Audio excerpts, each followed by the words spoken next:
first episode of Polykill's The Playoff, where Jake plays a game and I offer up topics of current event conversation for us to discuss. Discuss time. All right, so today we're going to be playing Nuclear Throne, which is a roguelike / roguelite. It was just released on PlayStation. I think it's $11 or $12. It's totally worth it. I've had this game for a while. It was in early access on Steam. If you haven't played it, I highly recommend you do if you enjoy what you're about to see. We can play with either of these characters. This guy's playing a ukulele by the fire, and he's a fish, and he can roll. And his built-in perk is he gets more ammo. The crystal has more health points and can shield. He can turn into like a big crystal shield. So that's what we're going to do. All right, let's do it. So, did you watch the video game awards? Video game? No, I heard about them. Probably the biggest news to come out of it wasn't so much video game award news related as much as kind of a little bit of drama with Konami and Kojima. I guess you did hear about the fallout where Jeff Keighley kind of called out Konami for restricting his access. What are your thoughts on that? It's mean. Like I don't know what happened. Right. I don't know how you. I mean, I've read some stuff that were like, Kojima's, I guess in some ways kind of a diva when it comes to making games. Like he takes too long, has high demands. A little bit of an ego. Yeah, definitely. In my opinion, he backs it up completely. Even though I'm not a huge Metal Gear Solid guy, I understand that those games are art. And that's probably why I don't play them as much, because I don't always... They're a little out there, for sure. I can't always wrap my head around them, truthfully. Right. I mean, when you get, 4 or 5 hours a week to play games, sometimes you don't really want to spend that 4 or 5 hours trying to figure out what the hell is happening. Why am I wearing a box? Yeah. Tiptoeing around. Yeah, I could see that. I think it's a bit of a shame that someone that, put their blood, sweat, and tears, heart and soul into something, they just weren't allowed to accept an award. It seems childish on Konami's part, even though I don't really know the situation in depth enough to know the legalities and why the decision was made, but it seemed very middle school kind of the way it was handled, and I did appreciate Jeff Keighley calling them out. Yeah. And we've had this discussion about Jeff Keighley. He's pretty divisive among game culture. Some people love him, some people hate him. But I think he's like the Carson Daly of that was the best analogy I've heard of Jeff Keighley, is that he's just he's likable, but he's not Anderson Cooper, right? Right. He's no Bill O'Reilly. Yeah, he's he's just he's fine. I think he's fine. Poop. So the moral of that is we don't have any strong opinions, but we think it kind of sucks for the guy. It does. We don't know what really happened. I noticed, I don't know if you caught wind of it, but some bigwig at Square Enix commented on it. On the fact that Konami did that to him and how it was a shame. And I'm like, throwing out some sympathy for Kojima. Maybe write him a check. Yeah. Come on, do it. Yeah, I mean, Konami's not... They've kind of dipped out of the console market now. They don't want to make console games anymore, right? Yeah, I mean, even AAA full release stuff, PC, I mean, whatever, they don't seem to be too focused on. I think they said they're going to keep making Pro Evolution Soccer, but that's safe to say even that one free-to-play, or there will be a free-to-play version. So it's almost like the writing was on the wall, like they and Kojima were probably going to part ways soon. He was probably going to end up out of a job anyway, yeah. From top down, but yeah, that's a shame. EA announces competitive gaming division led by Peter Moore. I saw that. What do you think that means? Well, it seems to be... Well, it's hot. It's hot right now. Competitive gaming has... That's something I just still can't figure out. I can't get behind it, but it's definitely... I think it's helped gaming culture to an extent. Like, it's definitely pushed it more mainstream. Like ESPN and that kind of thing kind of are getting on the board with it. It's being talked about more, and I don't necessarily think that's a bad thing. It's better than them talking about why GTA inspires children to shoot up their schools and that kind of thing. It's definitely a positive spin on gaming. Yeah, that's true. I don't have a problem with it. I mean, EA is they're not my favorite developer. They're not a lot of people's favorite developer. But maybe this is where they need to be. It seems like they're kind of heavily focused on what's popular, and if this is popular, maybe this is a good avenue for them. Yeah, I mean that's a good point. I think it'll be interesting to see how that affects their publishing model when it comes to things like Battlefield, Battlefront, DLC, all that stuff. It makes me wonder if they won't even go full-on free-to-play with some of that stuff, because a lot of that competitive gaming, pro-style competitive gaming is free-to-play. League of Legends... Oh, he's back. Crap. League of Legends, Dota, a lot of that... Oh, my God. A lot of that stuff is free-to-play, so it makes me wonder if they don't have something up their sleeve for that, which, like a free-to-play version of Battlefield, kind of makes sense. Yeah. I mean, truthfully, like things like Overwatch are happening. Team Fortress has been huge. Yeah. So, I mean, good point. Why not try that? Yeah, I think if they choose to run with this, they'll do okay with it. Again, they're not my favorite developer. I have no idea what that thing was. Yeah, that was crazy. It's just a flaming hole. To be straight up, they've in my opinion ruined a lot of franchises that I've loved. They've ruined whole developers that I've loved. Exactly. But BioWare, RIP. I think this is a good idea for them. Nintendo NX controller, NX being the, I guess, code Working name title. for their next console iteration. Which I have to say is better than Project Dolphin.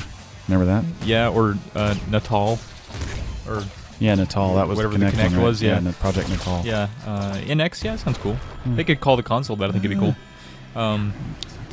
The controller could combine the Wii U touchpad and the GameCube pad. I saw. Did you see the supposed leaked trademark document? Don't think so. That had the not trademark, patent. Like, it was not great. It was like there was buttons embedded in the screen almost? Yeah. Okay, yeah, I'm looking at it right now. I didn't know that was real. Yeah. Yeah, that's a little bizarre, right? Yeah, that's what I saw. Yeah.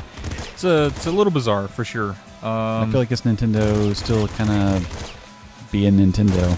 I guess. The way I can see this being good, I think it could still be okay. I think my problem with the Wii U gamepad is that it's so unwieldy. I feel like I'm holding a Sega Game Gear that is less ergonomic than the Sega Game Gear from 20 years ago. It's very unwieldy. I cramp up playing it for long periods of time, and I know that there are the Wii U Pro controllers that are available, and you can even get the GameCube adaptive controllers for it, and those are all well and good. But I do like the screen on the Wii U pad. I think it's pretty cool. Here's the thing, though. Everybody has a tablet. It's true. Everybody and their brother has a tablet. If you've got a console in your home, you've probably got a Kindle or an iPad or a Nexus tablet. Just make an app that pairs with your console. Don't. It's true, but I think I like the idea of tactile buttons with that. So a lot of the reason that I don't get emulated games or anything like that on my phone is because a lot of the input is not tactile enough. And I think fusing the two together, I'm not saying this is like the greatest idea ever. Right. For them. But you're kind of devil's advocate. A little bit. I personally, I know you're a fanboy, so.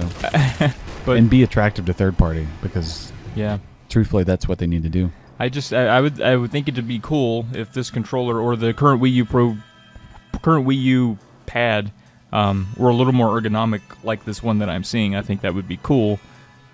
But if they do want to take it to the next iteration, I don't know. I'm interested. I don't know. I think one of the big problems with the Wii U was not so much the gamepad. It was extremely, very poor marketing.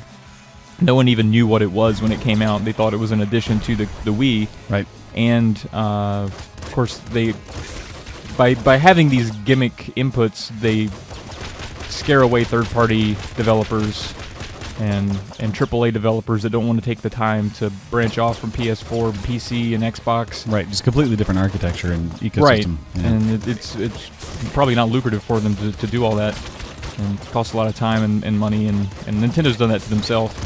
So, I don't know. And mainly because they can afford to. Like, fiscally, they can afford to. They can, yeah. I don't know how much longer they can afford it, but they definitely do have pretty deep pockets. They'll always have.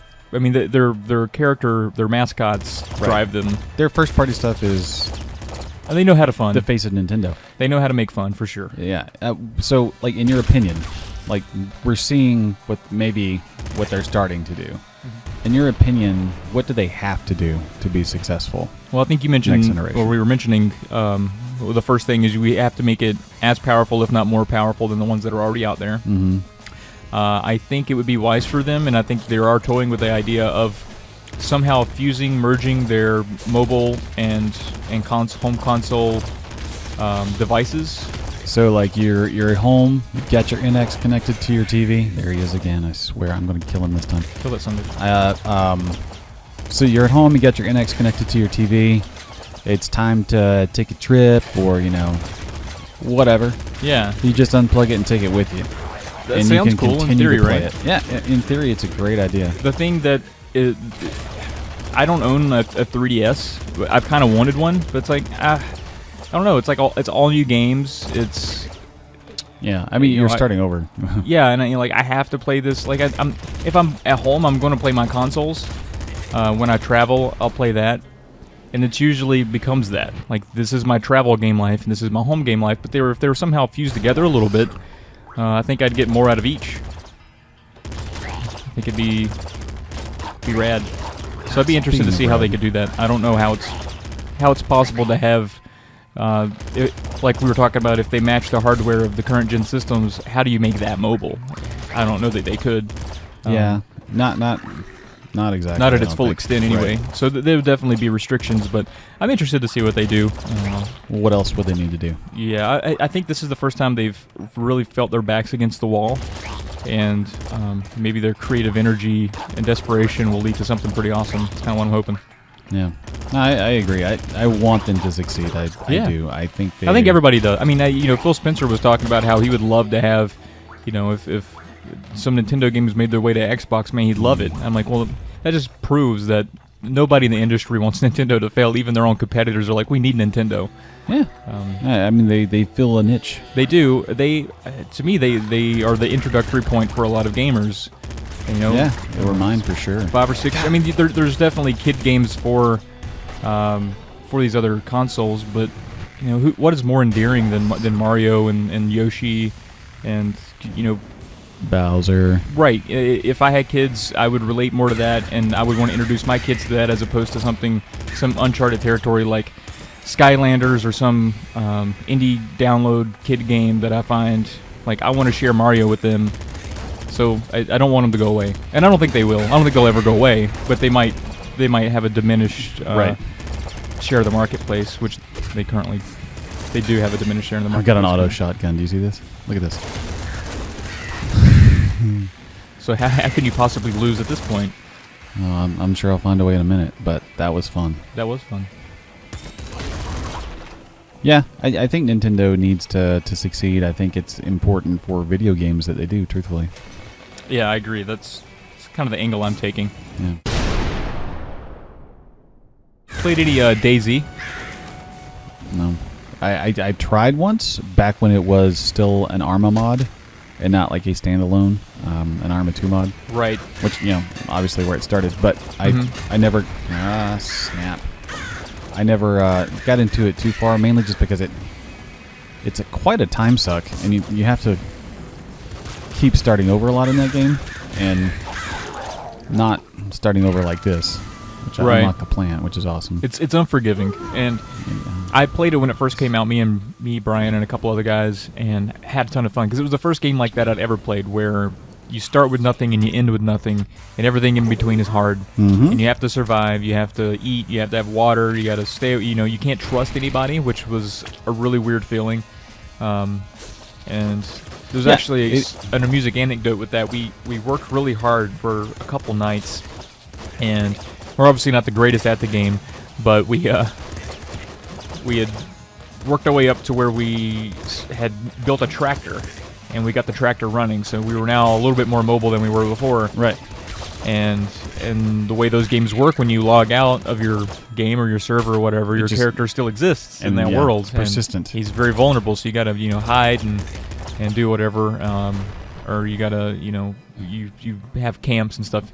Well, we'd done all this stuff and saved this tractor or whatever, and it's hard to hide the tractor, of course. Right. But we signed back in, or Brian does. He signs back in just in time to see somebody riding off into the distance on his tractor, and he goes chasing him. It's like that's just a really cool thing in gaming where it's. Yeah. I don't know. I thought that was really neat. But the new news for DayZ is they're adding predatory animals in the game, as if there wasn't enough zombies weren't hard enough, or other people in the game weren't hard enough. It's like now it's going to be like Far Cry as an MMO. A little bit, but Yeah. you know, I'm okay with that. I like the idea of a Far Cry game that's more of a zombie. I know zombies has been played out, but I think there's still fun ways to do it. Did you see that they are Dying Light? Are you familiar with the game Dying Light? Is that the side-scrolling? It is no. not. What's the one I'm thinking of then? It's like a silhouette. You're in Seattle, and your little guy runs through. It was a free Xbox game. Oh. I thought that was Dying Light for some reason. I guess it No, isn't. no, it's like Dark Light or something. Okay, I don't remember. close enough. Okay, I'm Yeah, sorry. Go ahead. Dying Light. It was released on PS4 and Xbox One and PC January 2015. Okay.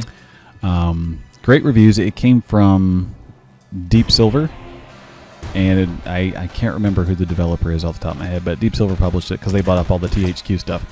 Essentially, it is the spiritual successor to Dead Island. It's Okay. like the one that's Dead Island meets, I swear to God, it's Dead Island meets Mirror's Edge, is the way a lot of people explain it, and that makes a lot of sense. Anyway, so they... Holy crap, I don't like the plant now. Give him another shot.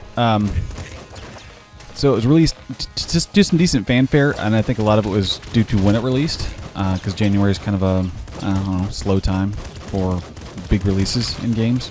Most of that is in the fall. So they released the game. It was reviewed well. I played the demo of it. I never bought it, but I liked what I played. It was pretty cool.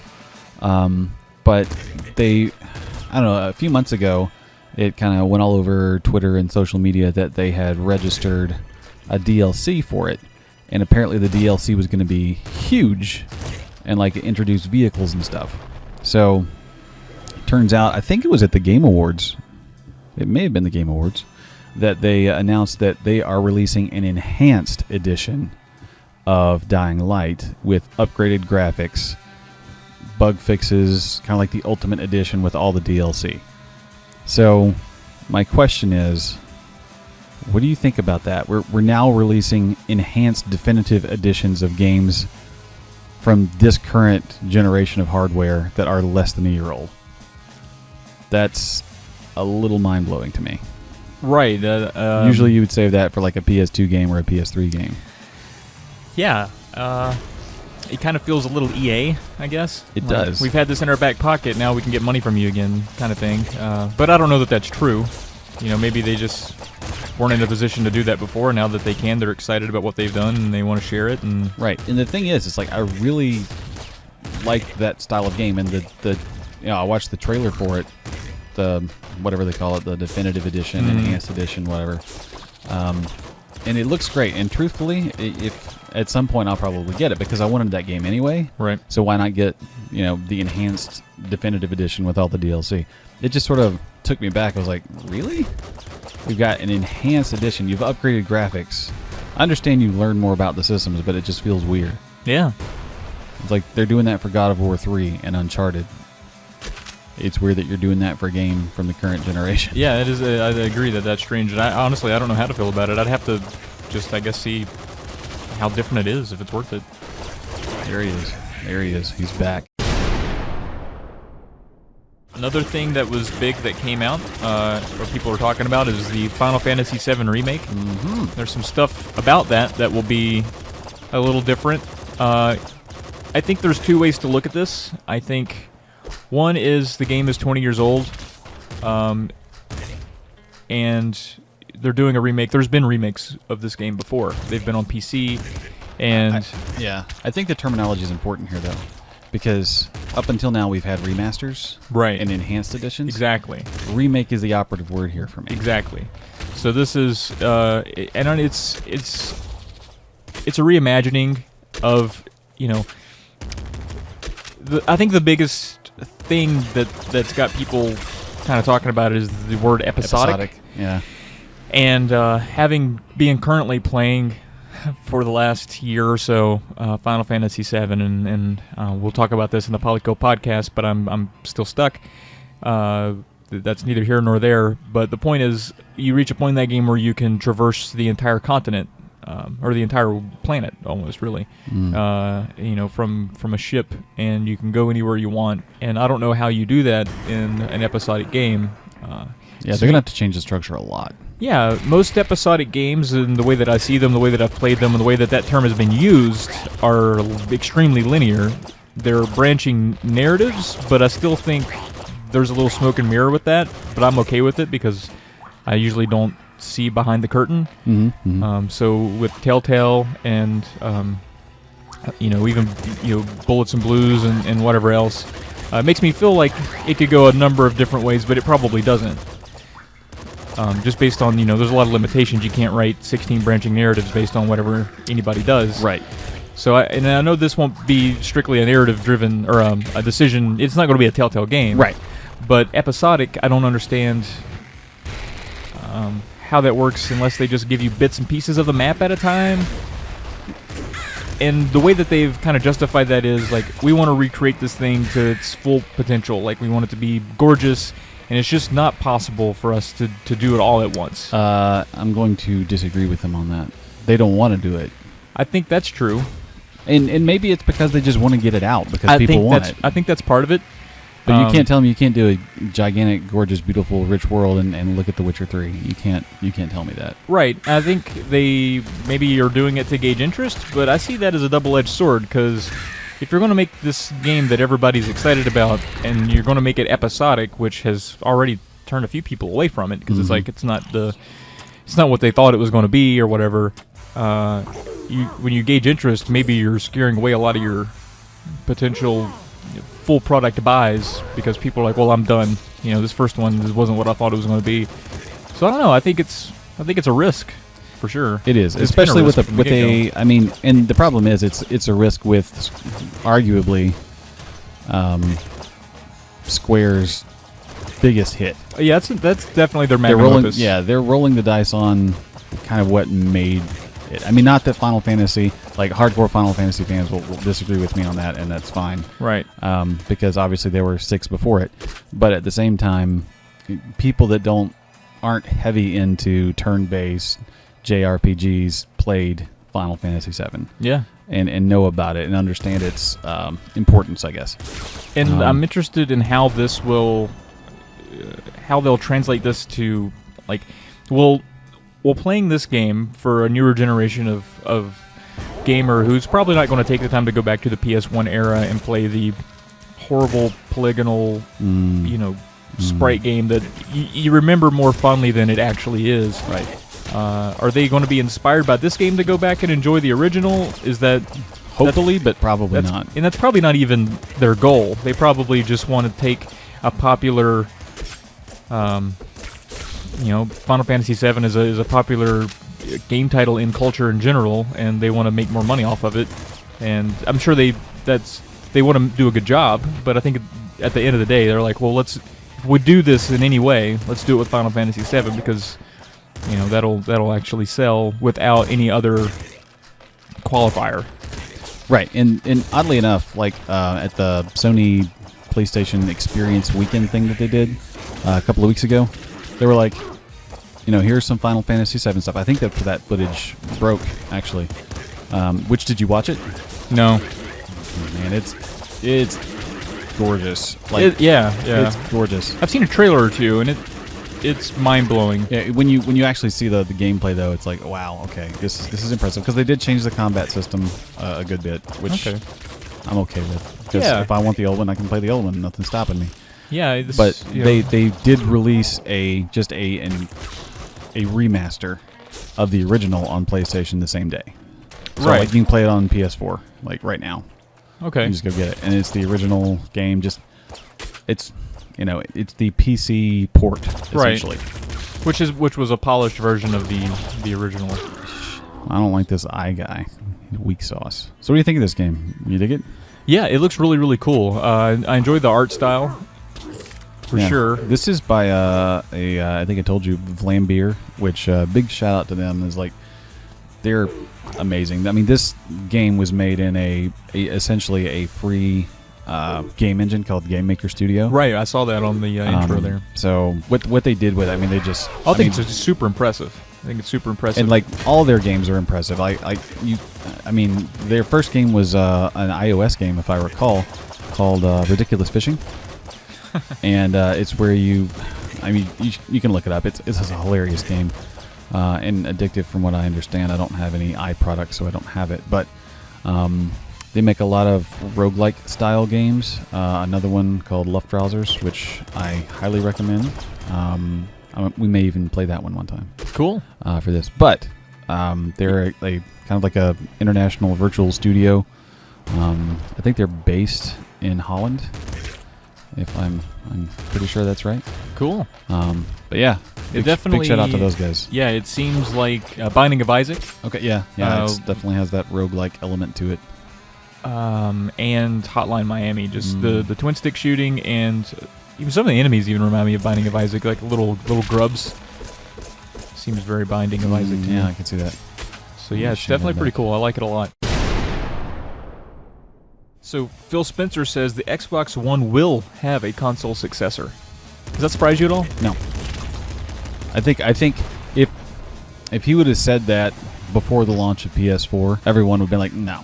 I mean, because everyone, even at that point, 7-8 years into the 360, or where was it, with Gen 8, I guess, launches, everyone was like, yeah, consoles are dead. It's not really going to go any further. This is probably the last one. And then, they're both selling like hotcakes, the PS4 especially.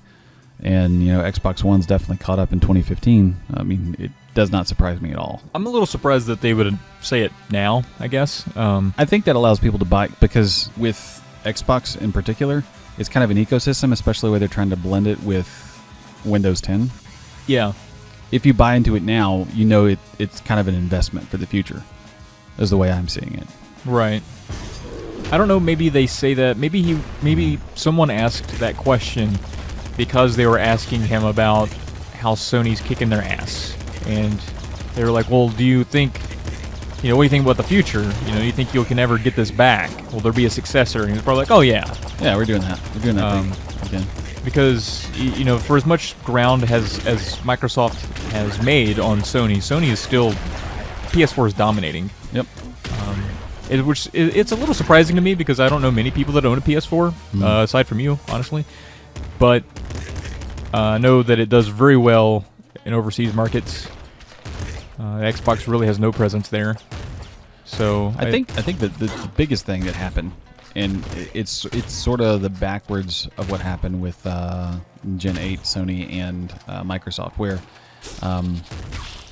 Xbox 360 dominated the last generation because Sony got in love with themselves and they're like, here's a $600 console. Looks like a piano. That looks like a piano, and you could probably fit 88 keys on the side of it. Yeah. And looks it's like $600. could drive it. Its biggest feature, like one of his biggest selling features, like it'll play Blu-ray movies, and everyone's like, I don't care. And for that first 2 years, that was important. Very important. And it was the cheapest Blu-ray player available for a while. And but they got in love with themselves and thought that everyone would just swallow up whatever they pushed out. I think that happened with Microsoft. I agree. I agree. I think it's a common observation, and I think, but it's not a wrong observation. Right, and there's not direct parallels in how they became in love with themselves. Sony was they were very weird about that game sharing thing, and we won't harp on that too much because that's been belabored over the internet for years. Mm-hmm. But man, how that's how that tide has turned on that. It's so games are more accessible now digitally and than ever. You can buy used games and I don't know that would have ever gone away even with Microsoft's, I guess, evil scheme to DRM us to death. Right. But about the successor, I guess I'm surprised that they would say it now, because the Xbox still feels very fresh to me, and that's probably because I was late to the market. I got one very recently. Right. Well, I feel like now, like, were I not such an early adopter to things, ideally, like the smart consumer would have waited until now to get one, in my opinion. So I think they're smart. For waiting. Well, thank you. Yeah. I don't even know where they could take the next. What is it? Sony's just now opening up their last core. So, I mean, the capacity for fun that these consoles have has not even been realized at this point. Yeah, and you gotta look at a couple of different things. One, Sony is pushing VR, their PlayStation VR thing. My guess is HoloLens will not make it to the consumer market until the next Xbox iteration. Yeah, that would be my guess. That will launch with the new one, the new Xbox. I can see it going. Oh, that guy is weak. We'll go through this list. This is a list that I found on the interwebs. It is a Vulture article. I don't know if there's any reputation there, but it's just a list of games that say top 10 best video games of 2015. It was written by Joshua Rivera. We're just going to go through it, and I will say a game. All right. I'll say, okay, number 10 is this game. Okay. And you tell me whether you feel like it should be higher or lower. Okay. How about that? Yeah, that sounds good. Already know what you're going to say for this first one, because at number 10 he has Fallout 4. No. He says that's the 10th best game of 2015. No. You're higher. Yeah. Oh, Oh higher. yeah. Same higher. Number 9, Lego Dimensions. Haven't played it, but honestly, I really want to. I almost bought like the starter kit on Black Friday. It's mainly because you can mix all their licenses together. That's cool. Within one world, so you can play like Marvel, Doctor Who, Back to the Future, and Batman, and all that stuff together, and that seems like a really fun thing. Yeah, they have a DC and a Marvel license. Yeah. Like, they probably can never mix the two, sadly. probably true. There's probably some clause. But, I mean, if you can put Doctor Who and Batman together with Emmett Brown and ride around in a DeLorean, man, that would be awesome. Number 8, Mortal Kombat X. I'm going to have to say lower just because I don't like fighting games. I don't like fighting games. I'm sure it's great, but I just don't like them. Yeah, that one. And it's probably because I suck at them. I do suck I am at a them. filthy casual. But I've watched them, and I was like, man, fighting games look fucking awesome now. They look so good now. They do look good, but it's funny how they haven't changed. At the same time, yeah, it's very They've much not changed, but they're just getting prettier. I just wish I were better at them, because I think it'd be fun to be good at one. I agree. I just don't have the patience for it. I'm actually going to say that it's about right. I think I'll give some respect to fighting game aficionados and say I realize Mortal Kombat X was a good entry to the series. 8's probably 9 was good. I played through 9. Yeah, And weak. Yeah. I remember playing a little bit of 9 as well. I also sucked at it, but I had fun while sucking at it, which Right. I think says a lot. Number 7, and this is a game that I want to play very badly, and I've been pressured to play it from one of our Polykill fans. Okay. Ori and the Blind Forest. Right. That's 2015? Evidently. That doesn't seem right. I thought it was 2014. Yeah, I really think that's 2014. If anything, it's no, because it won an award at Video Game Awards for 2015. That doesn't seem right to me. Yeah. I'll allow it. Yeah, let's allow it. Doesn't seem right to me. Because it did win. Somebody fact check that. Was it best style? Probably best Something art like that? direction, which Best art direction? seems completely plausible. That game's beautiful. Yeah. I missed the sale on it though. I was totally going to buy it, but I missed it. Oh, I did too. Well, I am going to I get it. keep expecting it to be a game with gold though. Yeah. I Do you keep think? expecting What do you it. think about? Well, we don't know much about the game. We've not played it, but based on what you know about it, you think 7's a good spot. I think 7 feels about right, honestly. I could probably name 6 games that I would rather play than that, but not many after. Yeah, from this year. Yeah, I can see that. Number 6. Uh-huh. Rocket League. Higher. You think it's higher? I think it's 3. Now I've played it. I don't even know what 1 and 2 are, but I will say 3. Yeah, I would definitely put this in the top 3, and I've played it a little bit, and again, this is a game I was very awful at. I'm very bad at video games, still love them as much as I do. So addictive. It's coming to Xbox One. No crossover play, though. There's a hot topic. I don't know what kind. I mean, I thought the ecosystem between, as we mentioned earlier, the PC and the Xbox One was supposed to be a little more fluid. Right. I don't know if there's some exclusivity deals that Sony has. I don't know what the deal is, but Yeah, I don't either. I'm a little bummed out about that because I don't see. It would be the first time ever, I guess, there would be crossplay between Microsoft and Sony. Right. And it would have been cool to do it on that. Maybe it'll still come. Maybe people will bitch and will be heard. We'll see. But I definitely think they that totally should be need to go competitive esports with that game. It just needs to happen. I would watch that. Oh, for sure. Absolutely. I would try to play that. Yeah, definitely. Again, I'd be bad at it, but I would Yeah, I'd get involved. I get involved. I get in the scene. It'd be my Smash scene. It looks like Joshua Rivera tried to give a nod to some iOS in his list here. Why? I don't know. Maybe he just wanted to. The Room 3. Haven't played it. Have not played it. Brian actually was talking about it. Said it was great. Said it was good. I know the Room series is well loved. Yeah, and evidently this is a good one. Again, it's a series of puzzles. You got to try to get out of the room. I think there's a lot of games like it. It's almost a genre in itself. Get out of a room game. A lot of them were browser based back in the day, and they were really cryptic and fun. I don't think this branch is far from that. It's just prettier and probably a little more inventive. It's probably lower on my list for sure. Probably don't even break the top 10. Yeah, but I appreciate a nod to iOS. Sure. To all the dads out there who have to iOS it every now and then, whatever you got. There's you a game. I suck at this game. Number 4, Soma. I want to play that really bad. I want to play it. I can't say where it belongs on the list, but I really want to play that. It's top 5 trailer of this year. I thought it was very enticing. It looks like BioShock goes full horror, and that's what I want. Yeah. Can't really talk much more about it because we haven't played it, but I would say it's probably a top 10 game. Shout out to the indies. 3. Bloodborne, and that's a PS4 exclusive, so I've never even seen the packaging of it. I've played it. Once again, suck at it hard, but I have played it. I'm gonna say, I can agree with that. You think 3's good? I think 3's good for that because it kind of passes the torch from the Dark Souls series. The setting is freaking beautiful. It's like dark, gothic, creepy, like to the ultimate level, and hard as balls to play. And I enjoyed both of that. So yeah, sure. Okay. So for the last 2, I'm going to let you guess because I feel like we've gone through. You probably have some games in your head. You're like, "Where's this game at? Right. Where's this game at?" So I actually don't, which is weird. But keep going. Well, what do you think number 2 is? I gotta think back what came out this year. Well, Rise of the Tomb Raider. No, didn't make the cut. Nope. All right. Might have been too late. Well, Fallout's on there, so there's really no excuse. Same days. Yeah, I don't know. The Witcher. The Witcher 3. So that makes sense.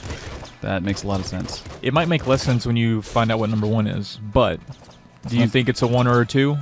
The Witcher? Yeah. I haven't played it. I own it. It's on my hard drive just waiting for me to get to it. But I can tell you this. I played The Witcher 2. I played The Witcher 1. They got not even incrementally better from 1 to 2. It was just a massive leap.